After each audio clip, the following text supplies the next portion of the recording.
Eto guys, may whistleblower lumantad 1.5 billion na proyekto at umano'y katiwalian ni Bong Revilla ibinunyag.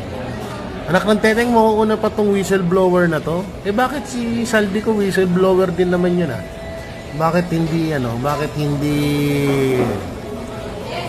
ba't hindi tinatanggap?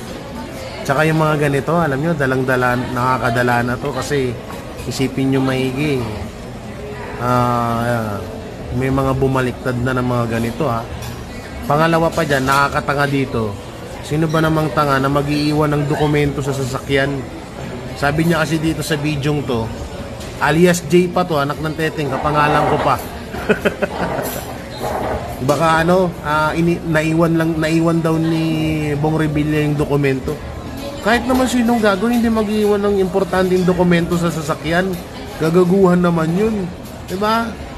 So ito, may panibagong palabas na naman sila para dito na naman matuon yung atensyon ng tao. Siyempre, kapag napag-usapan na naman, una-una, kilalang artista, kilalang senador, itong si Bong Revilla, kaya diversional tactic na naman yung intriga nila, diba? Huwag tayo basta-bastang maniniwala dito, mag-research tayo at alamin natin kung totoo ba to, hindi.